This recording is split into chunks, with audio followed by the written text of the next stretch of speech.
Monday call, early morning, every day, 8:30 a.m. to 9:30. We run this show at Expert Dojo for the benefits of the founder. Usually, Brian, who is the managing partner and CEO of Expert Dojo, he does this show. But today he's in Dallas, and then I'm just like feeling the void. So welcome back. If you're watching us for the first time ever, we are Expert.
I'm back. I'm so sorry. My apology. You know, the video, my battery got dead, and I forgot to hook up my charger. So again, sorry, and I'm back, and thank you so much for your patience. So I was saying, we are Expert Dojo, an early stage accelerator and a venture capital fund based out here in Santa Monica. We invested pre-seed and seed stage 50K in exchange of 3.5% up to 3.5%, and then we do follow on up to $1 million. If you hit certain growth metrics. We have invested so far in 300 plus companies, like all around the world. We are sector agnostic, geo agnostic, and uh, yeah, we just don't touch the capital intensive market in general. We just launched our crypto and Web3 accelerator as well. So if you are in those space, we are the right person to talk about it. This information is just for the people who are watching it for the first time ever. So today we're gonna talk about pitch deck and why pitch deck is very important, how you can exactly kill it, because first impression is the last impression in general, right? So before we jump on directly and talking about how exactly you can cross your pitch deck and then raise investment, I'm gonna just talk a little bit about what Brian is doing today. He's in Dallas, in Texas, Dallas, and if you are around Sub Summit, go catch him up. And if you need any tickets and discounts, we got lots of discounts on for the sub summit as well. If you can use Expertoso offer, just reach out to us and then we can get you that up as well. Later today, I'm speaking on the panel in Venice as well. So if you're around Santa Monica and Venice area, just reach out to me and I can get you up for the event as well for the investors and the startup kind of a networking and panel discussion. Um, okay, so coming back to the Monday session. So the main objective of this Monday call is usually like to add enough value in this whole startup ecosystem for the people who are like for the first time founder or the second time founder or who is raising funds and stuff like that. Usually, as I mentioned earlier, Brian's on the show, but today I'm just filling the void. So the guest we have today on the show is his name is Matthew, and one of the legend that I ever known around the area. I'm gonna bring him up on the stage, but he gonna talk about how exactly you can cross your pitch deck and raise, like millions of dollars. I believe from his experience, he has helped 5,000 plus startups so far and have helped them like raise billions of dollars already. So let me pull without a further ado. I'm gonna just pull him up on the stage right here, and then hey Matthew, What's going on, Ash? good to see you. Good to see you too, man. Always great collaborating with you. It's always a pleasure. And I know we spoke last week. You have enlightened our portfolio company a little bit about the pitch, the pitch building pitch deck and how to raise funds and stuff like that. But then good to see you, man. So Yeah, man, today of course. today we're gonna just talk about your expertise. Why don't you just start with your formal intro a little bit and tell our audience who is watching from all around the world what exactly you do, and then we can dig deeper, about how to, like cross the pitch deck and then raise millions. Yeah, absolutely. So I'm here, founder of Plan Writers.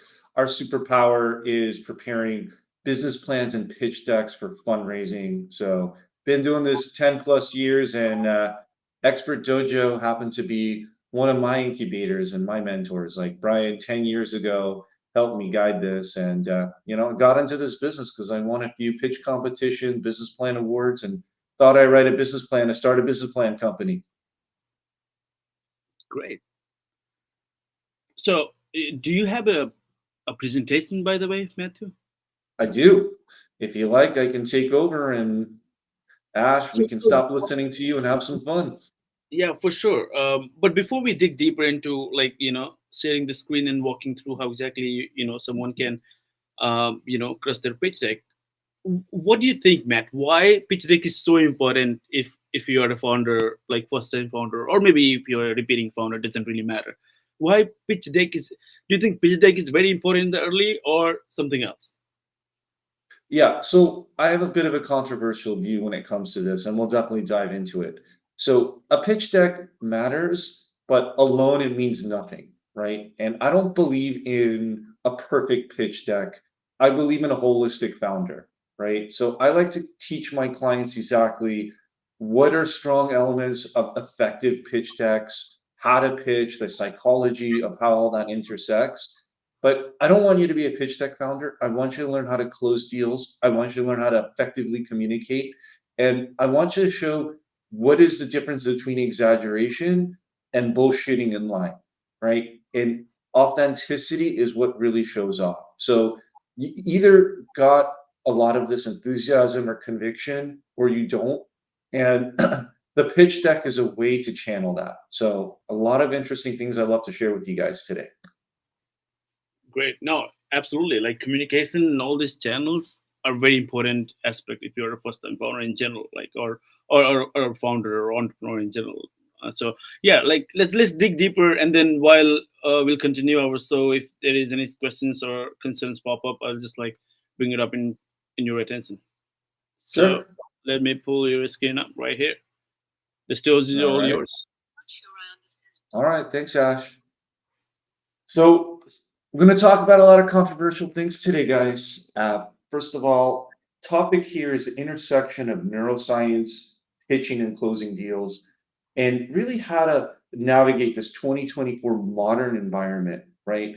In the past, you could just be a pitch deck founder, create pretty slides, right?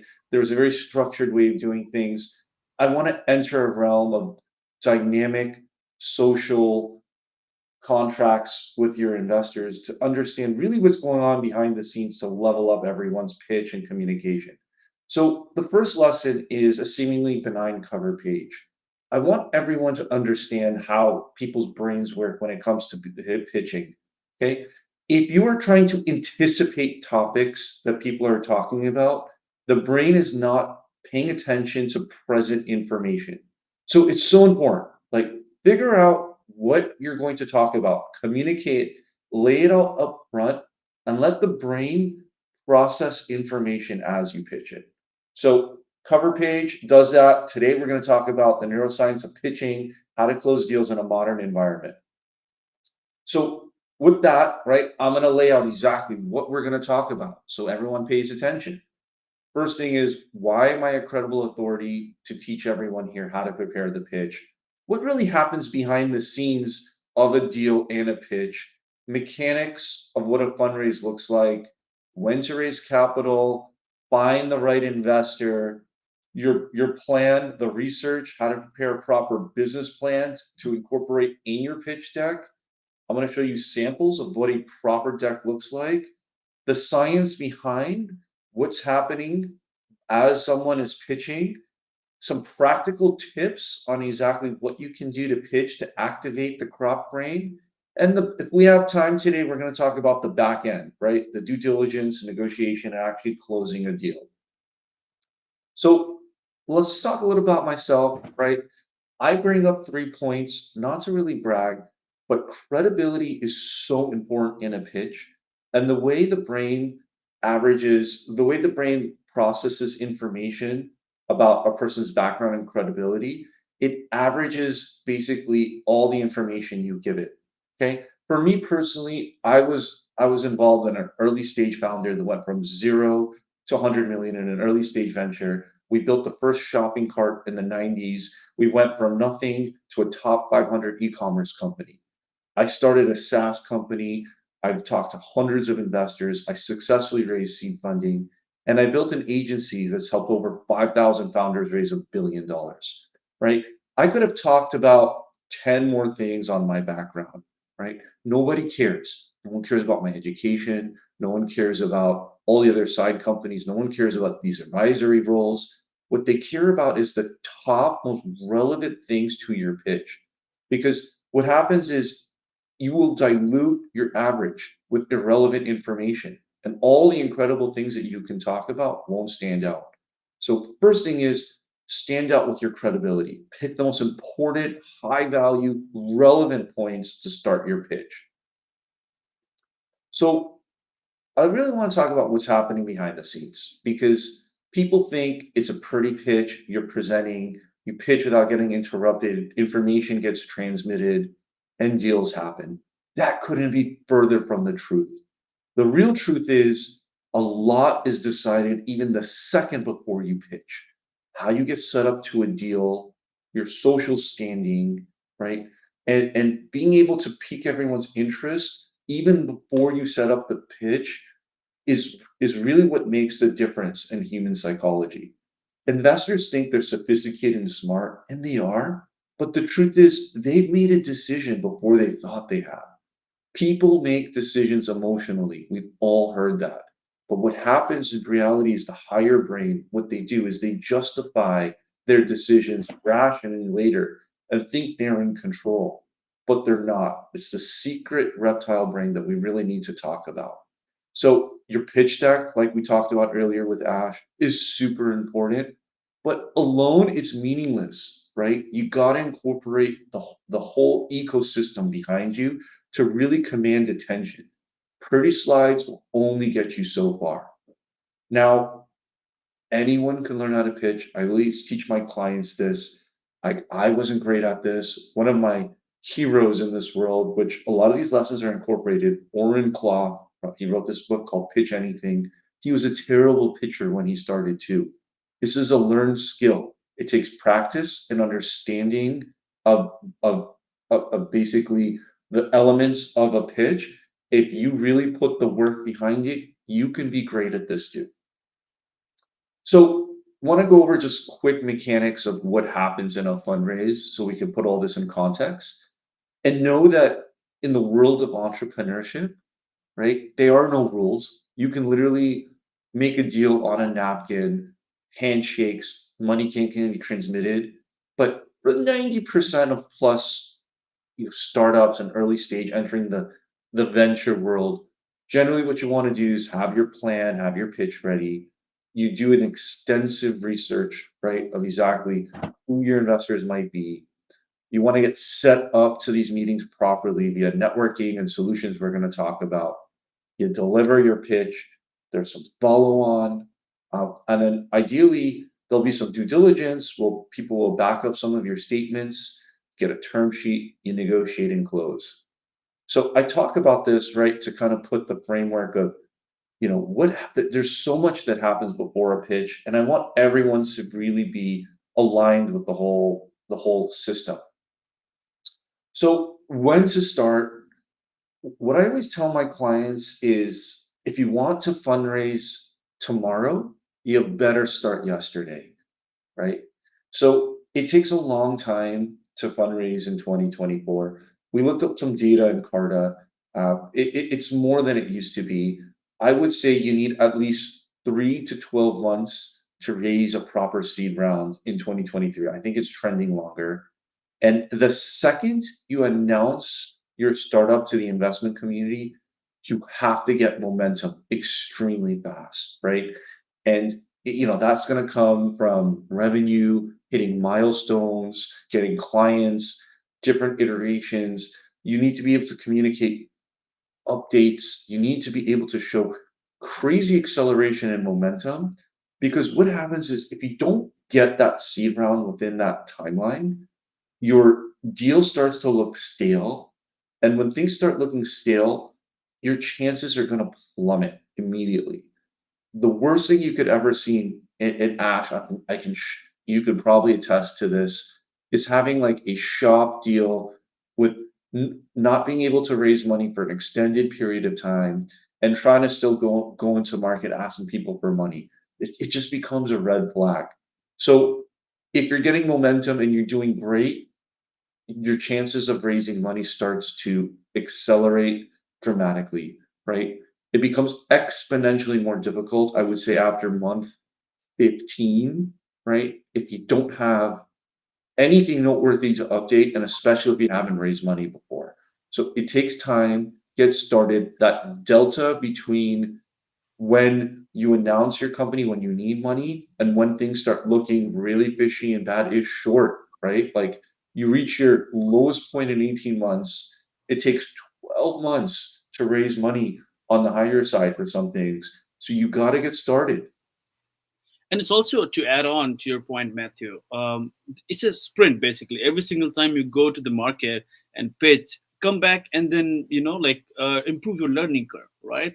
And then go back Mhm. again, right? It's like kind of sprint. That way you can improve your pitch deck every single time. If you're doing the wrong thing in a series for, let's say, 12 months, it's not working, I think you're not doing the right thing. And the whole VC and investment ecosystem is very small community, right? So the word spreads like fire. Right? So I just wanted to share my thought here as well a little bit, but keep going. Oh, I oh will yeah, really like it.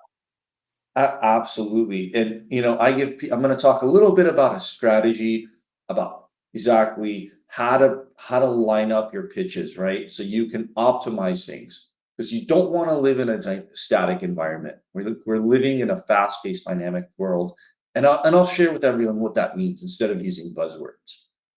So just a couple of things, right? Everyone always talks about it's so hard to find investors and get set up to investors. I really don't feel like there's any excuse in this world. There's so much incredible software. There's LinkedIn, people telling you that they're investing, right? You gotta just put in the work. My favorite software, and I'll be speaking there next week if anyone's interested, is Founder Suite, right? Such a robust software. It takes like enterprise level functionality of all the venture capital, all the angel communities. You just have to understand what deal stage is realistic for you, what industry you really classify in. And look, it's not just people that are on these cold lists, right? People who know and trust you, get yourself out to network. All these events, it's just like a wealth of information and events and access and resources. It's hard to get started, but once you do, you got to just start documenting the right type of investors. Ash, I know like you and Brian really love lots of outreach, and I think that's important. But my philosophy here is not just the sheer volume of outreach and cold calling and grinding. My philosophy is being really smart about who you outreach to strategically. Confidence is such a big part of this. So the first thing is build that big list of investors that I was telling you about, right? And let's talk about exactly how to leverage that list. So first thing is, yes, we must improve our pitch as we pitch. And the way we really like to do that is I like to start with an earlier stack of your list for target practice. So there's this saying, when you want money, ask for advice. When you want advice, ask for money. When you start your pitching, don't maybe just don't go out asking for money right at the beginning. Get feedback, right? Talk to like maybe some of the less than perfect maybe investor leads and build your confidence. Like just get genuine feedback, reiterate, re-practice. Then stack your list with better quality investors. And then as you progress, get your best investors that you think are perfect for this later on this list once you become a machine and you feel very refined, right? Getting set up to this meeting is absolutely crucial, right? Credibility and something warm just activates just a much more friendly opportunity in an investor's brain than reaching someone cold. It's like night and day. When I talk about a deal is like 50% done before you even pitch, this is what I mean. First thing is, right, you built that ideal list. You want to go and see how you're connected to these people. Sometimes, a lot of times, you won't be. So you got to constantly go to networking events. You got to go to your trade shows. You got to make friends, but at least you know who you're looking for. A lot of these investors on LinkedIn are telling you where they're going, right? Now, there are people out there that they just go and they message people cold on LinkedIn. I think that's really hard, right? I am a fan of warming up leads before you reach out to them. So investors that you know that are on LinkedIn are going to tell you what events they're going to go to. They're generally posting. They love to talk about themselves. Engage in their post, right? Be able to comment on 10, 20 times. Really make it say smart things. Be interesting, right? Go to the events that they're going to. Now you can try to secure a meeting and pitch them in person. They're more likely to take a meeting. They know who you are. They've seen you. You said smart things. You've taken a what I called a cold lead, you turned it into something warm, and then you went out, right? So instead of maybe talking to thousands of people and just doing nonstop grinding outreach, if you do this to 100 to 200 people, right, you may end up just having better results too. So yes, Ash, like I'm with you when it comes to like tons of outreach, but I want to be really smart and strategic about that outreach, right? To make it matter. Because what I said before, that getting that deal shopped, pitching to too many people, having you spreading on wildfire, you don't want that. You want to go through high quality people. You want to be super prepared and you want to have a lot of confidence when you go there, right? Like getting tons of rejection is terrible for your ego. You want to fuel yourself with positive energy. Totally agree. And you know what? Like, outreach is okay, but what you mentioned, it's not. You shouldn't spam investor at the same time. If this investor is getting the same kind of outreach message, everyone in this world right now, they're smart enough to analyze whether it's coming personalized. I'm not gonna go deeper into how exactly you should customize your email and stuff like that, but it should be more personal rather than outreach. It's like more relationship kind of thing than what you just mentioned. Get your face out in front of the investor, get your name out in front of the investors, right? And that helps more than a random outreach. But you should balance it out on the both side a little bit. I think that's the best way. If you follow the strategy about how exactly you should do outreach, I think that totally makes sense. I agree. Appreciate it, Ash. So I want to talk a little bit about business planning, market sizing, your research, because I mean, what we do here is really important. But I'm just going to give you some of the top lessons I know to optimizing your deck for success. So first off, what not to do, and it drives everyone crazy. And I'm sure Ash, you've seen this in a million times. When someone says something's a big market, they only need 1%. How effing lame is that, bro? Like, come on. No work has went into that, right? It doesn't getting 1% market share doesn't show me how. It's not credible. Assuming people will just love a product, you're going to sell directly consumers is not a marketing channel, has no basis for your assumptions. And I see this all the time. What we really want is to understand how communities work, how channels work, and be able to leverage that to properly assess things to make sure you have proper access, right, to a customer base. So, what I like to do is identify real tangible partnerships you can tap into, right? You want to have as many of these as possible. You want to be able to really know the accounting figures, what it takes to be able to acquire a customer in your space. What that means is sometimes you got to go to a marketing agency, get information. Sometimes you got to like really dig, find real research. Sometimes ideally you have some past performance you can look into, but use data that you can actually calculate, right? To see exactly what is it going to take, and the key is with the resources you have available, right? You don't want to talk about phantom resources. What you want to talk about is realistic resources you have to be able to tap into a market. So There's two approaches to this. One is what we call a top-down approach, which would I say isn't proper market sizing. It's more checks and balances to make sure you didn't overestimate the real obtainable market that you can capture. What we want to do is this bottom-up approach.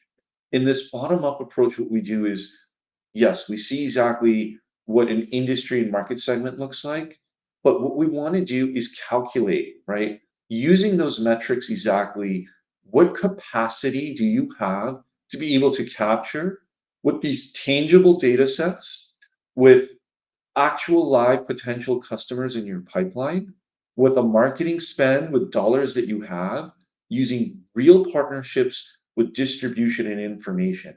This becomes what we call a proper business plan, right? Something that you can actually calculate, that isn't in the ether, that isn't just talking about a huge market size.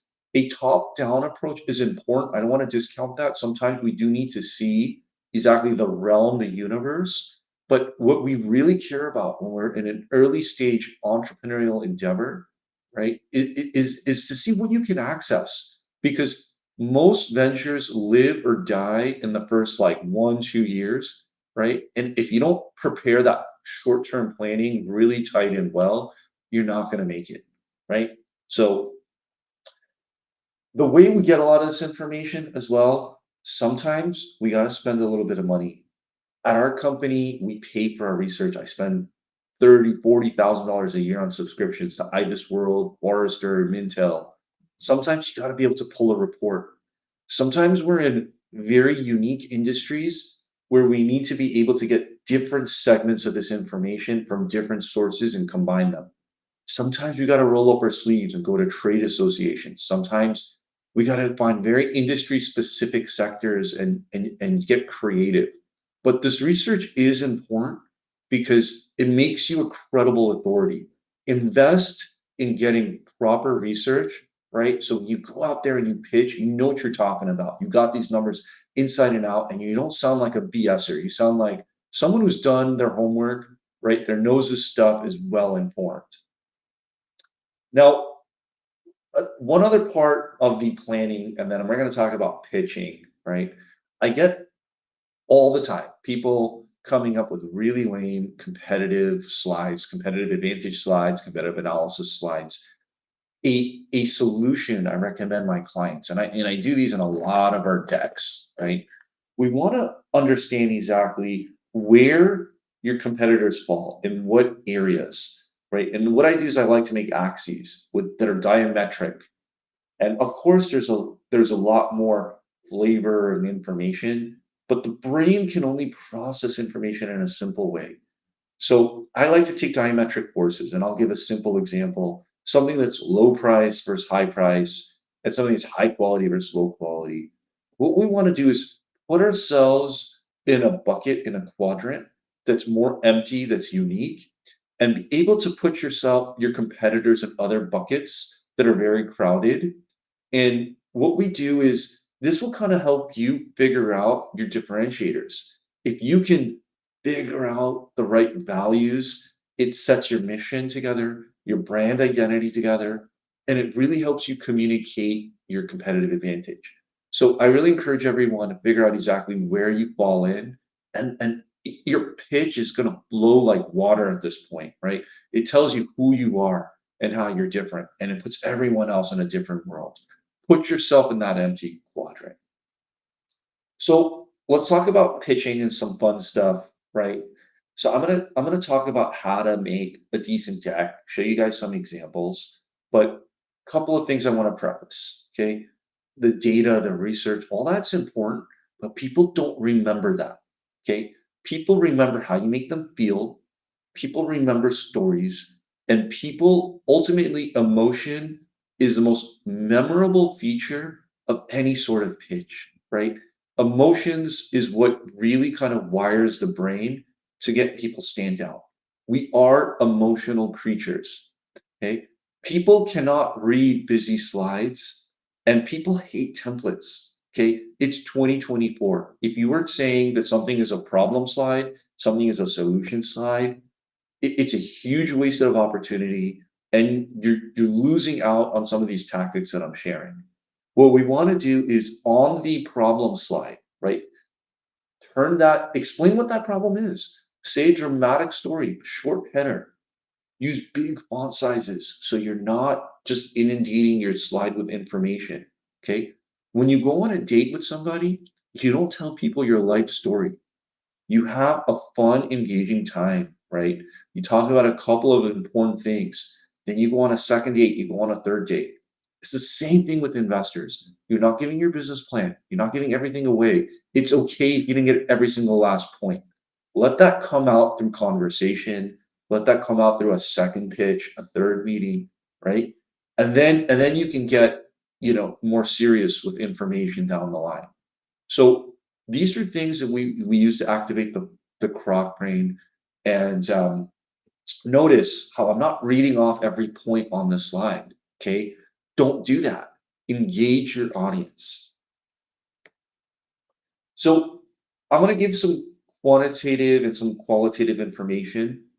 Everyone feels like they have to include a certain slide in their deck.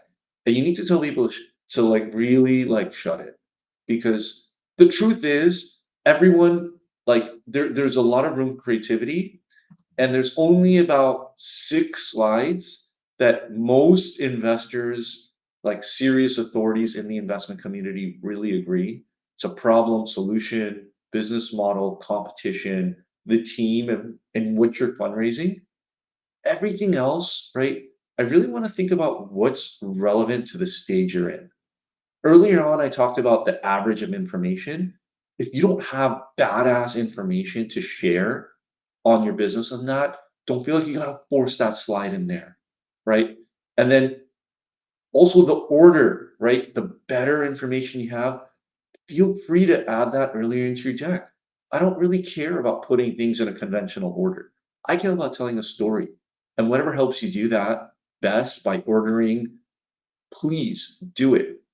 The other thing that I really like to say is that on these slides, right, it's okay to like do something a little creative that's out there, but don't be too unique in that aspect either. You want to be professional and serious, and you want to really think about the stage you're in. If you're a little later stage and you've got like metrics on how you're going to grow, people really want to hear your growth story, your path to profitability. Like maybe they want to hear a little bit more data at this point. Okay. If you don't have any of that and you're pre-revenue, really just focus on your story, the opportunity, really spend more time on yourself, right? The vision. So, I mean, you can see how that pendulum swings, right? When you got that like really good juicy information you want to share, you can focus more on it on your deck. When you don't, right, all the qualitative analysis actually hurts you. You really want to focus on your story and yourself and the team. So I'm going to give an example of some effective slides, right? And I just want to share like what this looks like here. So very simple, maybe 3 colors. It's not a disco ball, right? Very few words, right? I talk about exactly drowning in waste, a global crisis, somewhat dramatic. I don't have to say it's a problem slide. I explain the problem. I have bits of information on my left, and then I have numbers that are increasing in value from left to right, 35%, 40%, 60%. Short bits of information with icons below it. The brain can process this really easy. We're using 3 metrics that tell that story, and it can get more dramatic because those numbers increase, and it's very engaging when you can do this. I don't have to read off this. I can tell my story. I look at this. It seems professional. Another slide, right? And I'm oversimplifying the heck out of this because I understand the opportunity when we talk about market sizing is complex. So I want to just kind of tie in what I talked about from a proper bottom up approach in talking about your market. So first of all, brewing success, stirring a $5 million opportunity. maybe a little cheesy, but we're talking about something coffee related, right? Like a coffee shop. So we can be a little fun here, be a little different. And what we want to share is, look, yes, the whole industry of coffee in the US, like almost $55 billion in revenue. That's a big market, sure. Okay. Now, when we get a little, when we pull the onion and we just go to like another plane, right? Our local market, right? What is the addressable market in the community that we're serving? I know exactly what the population size is and what the consumption rates are. I'm using metrics to show in my local community on this, like, let's say 10 blocks, $50 million is our calculated number on what that local market looks like. Now, the important part, what we really care about, right? I'm building a coffee shop. It's, let's say, 2,000 square feet. My 2,000 square feet only has a certain capacity that it could serve. There's only a certain number of baristas that fit. There's only a certain number of equipment that could be sold. There's only so many pastries that could be there. My local coffee shop can only do about $5 million worth of tangible information, the capacity that we can serve.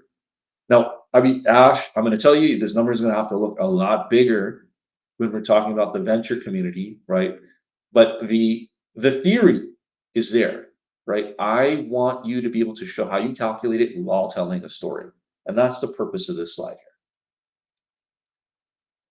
So let's talk about how the brain works and maybe some practical tips, and maybe we can go to Q&A. Ash, does this sound good to you? Absolutely. We have like two questions already coming up. So you just finish your stuff and then we can jump into the Q&A afterwards. Okay, cool. We're going a little over, but I'm just going to tell you at a high level, right? Don't take things too personally in this world. The brain is hardwired to survive, right? Like it has so much information to process and it has to prioritize its resources on things to help its survival. So information just gets coded very simply. It's either useful, right? It's a threat, or it's just not useful. And it gets coded just simply like that. So how do we get coded as information as being a benefit, right? And get to the higher part of the brain for that decision making that we talked about. So the brain only listens to information in a few ways. Number one, right? It has to be simple and it has to be bounded by relevancy. So what happens is things aren't simple and understandable. It stimulates flight or flight, right? It doesn't want to use information and process that information because it's too much for it. You overload the brain. It also has to feel like it could wrap its head around it, right? It has to feel it's important for them at that time. So it has to be a benefit. It has to be simple to understand. At the same time, right? If it's something that it knows and has heard before, it's not paying attention. The brain automatically says, I know this information, I don't want to send it higher, right? So there needs to be some novelty to it, but it also needs to be not too novel. It needs to sound familiar and something in the realm that they've heard before. So it wants to pay attention to it. Otherwise, it gets scared. Believe it or not, if something hurts to something too out there, it gets scared and brain shuts down. So very popularly, people say, I am like the X plus Y of Z industry, right? I'm going to be the Uber of the airline industry, right? Compounding two different industries that they know and they're familiar with. It's relevant to them, and it's compounded. It's new information. That hits a ding, ding, ding. And then the only other thing that I'm just going to share with this today, people will listen a little longer and pay more attention if you command high social status. We are a hierarchical species. Like if you command credibility, if you're a leader, if you're known, right? If you get set up to this meeting properly, people will listen a little bit more. So I don't want to get too much in this. I'm going to just give one practical tip, and then let's just take Q&A. So I want to talk about some practical tips on how to be able to control attention and get people to listen to you. This is a framework developed by Oren Clough, who I cited earlier, right? And there's different exercises, but the whole idea is anytime you pitch, it has to be done on your schedule. has to be in your control. It has to be your pitch. And if you lose that, you will lose attention of the investor or whoever you're selling to.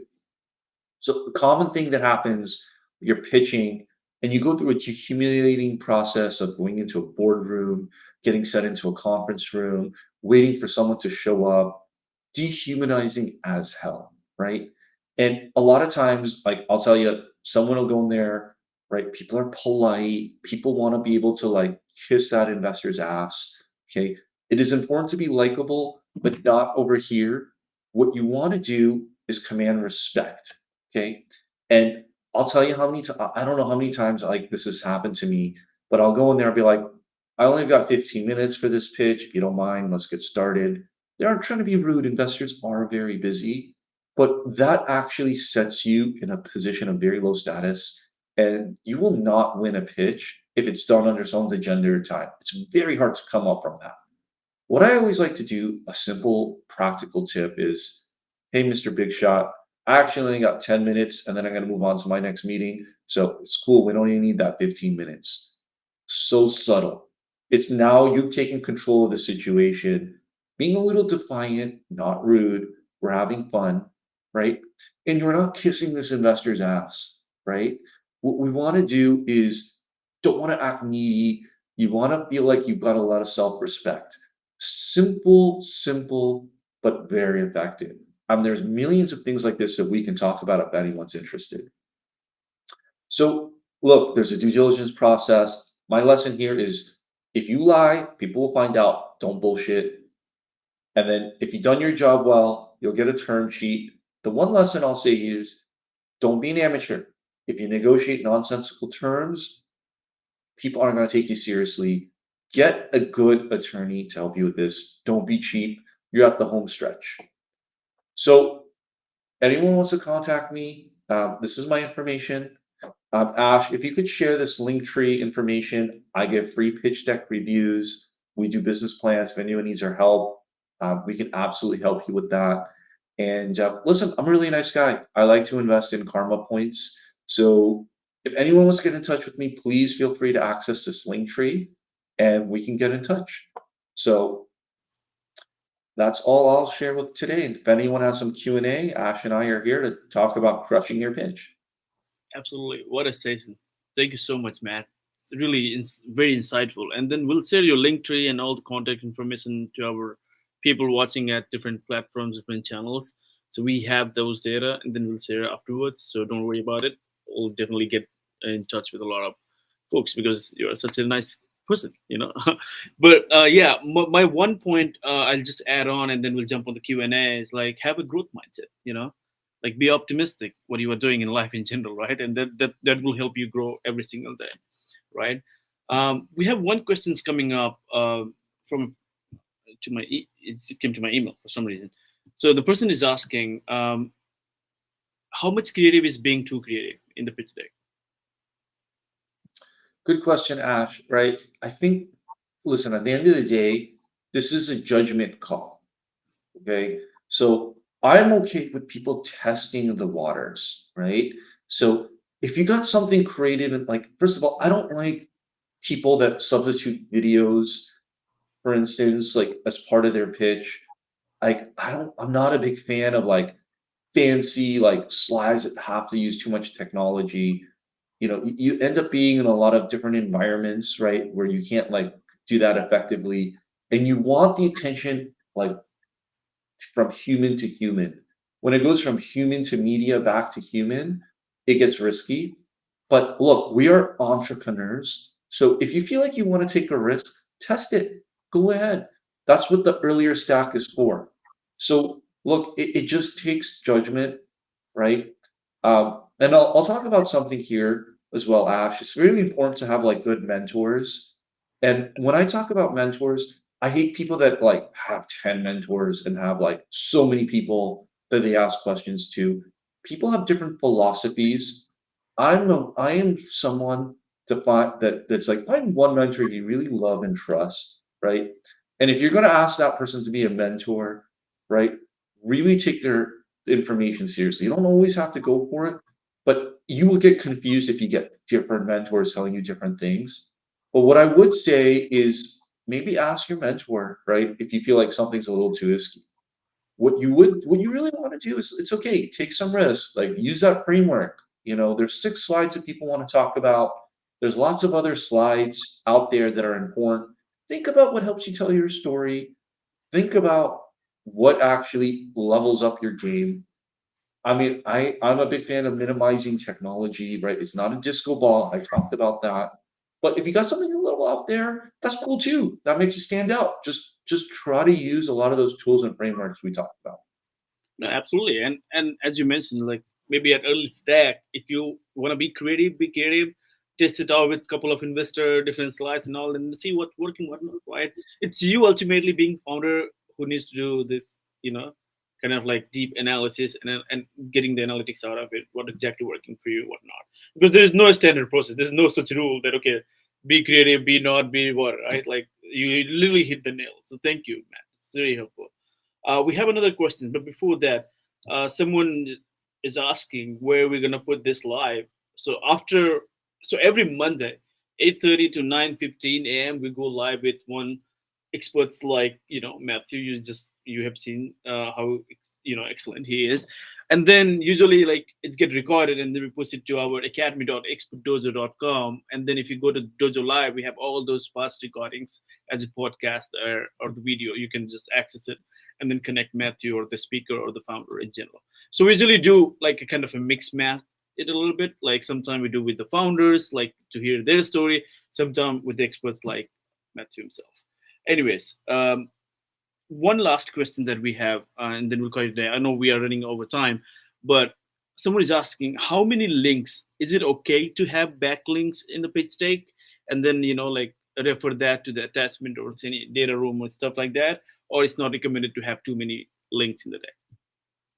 No, I'm cool with linking stuff, right? If people want to read your deck and all that to different sources, that's totally in the realm of acceptable these days, in my opinion, right? Know that pitching is a little different than reading, right? And I don't really care so much about blurring lines because a pitch deck at the end of the day needs to tell stories. I never read off my slides anyway. I always have I always have my investor reading deck that I share with people. I don't really read off it anyway. I tell the story as if I'm pitching, right? And it streamlines things. I don't like having multiple documents here and there every time I pitch, right? I like to keep my life very simple, but totally cool. Have a link, send it out to them, let them do their research, as long as the information is good.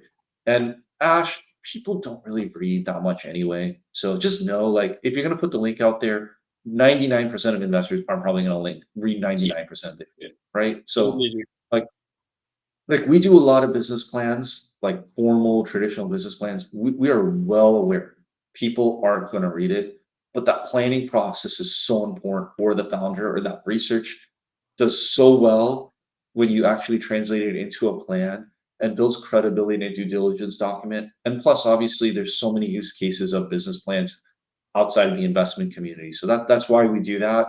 But go ahead, put your link out there. Just don't rely on it to like help you close a deal, right? Yeah. People aren't gonna read shit, man. Yeah, and also deals never get to the closure stage like in just seeing on your pitch deck for the first time. Like you need to pick your interest of the investor or whoever you're pitching to, right? So link doesn't really matter in the first stage, but maybe after the due diligence or the like later stage of the deep conversation, it might matter. Investor might spend time clicking on your link. So have those links, but it doesn't really matter for the first time pitcher, to be honest. So I agree.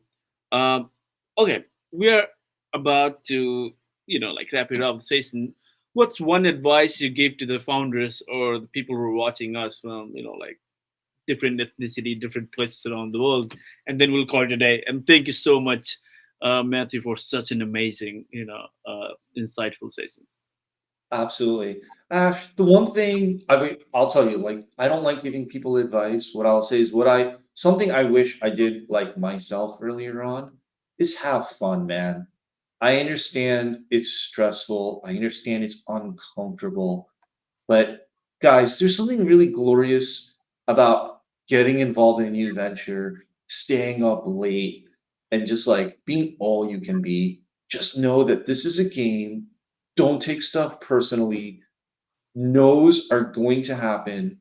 Yes lives in a world of many no's. It's okay, right? Worst that's going to happen is your venture is going to fail. You start another one.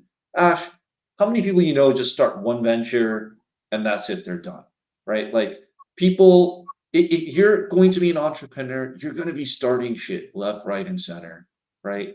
Like this world is short. Have fun, enjoy it. This is a human journey that we need to go to. And greatness comes from that mindset, right? If you live that mindset, hey, I'm gonna hustle, I'm gonna try my best, and I'm gonna have fun doing it, people are gonna be drawn to you. Absolutely. Yeah, it's a journey that needs to be lived. It's like it takes time to get there, and if you're really an entrepreneurial and hustler, you'll never give up, and you'll get there. I've seen those journeys. We live that. So I leave that on that line. Such a great point of ending the session. So thank you again, Matt, for your time. Really appreciate it, and I'll share your information to our audience later on. So if they want to connect and get some one-on-one insight on the pitch deck, they will. They'll reach out to you afterwards. But then that's the end of the session. And again, every Monday we go live at 8:30 a.m. sharp at Pacific time. It's California time zone. So wherever you're watching us from, just keep your eye on our LinkedIn newsletter and our all the future communication. We do this kind of amazing and insightful session. That's the end of the session. Thank you so much, Matt, again, and have a great rest of your day, everyone. Have a great day. Take care, Ash.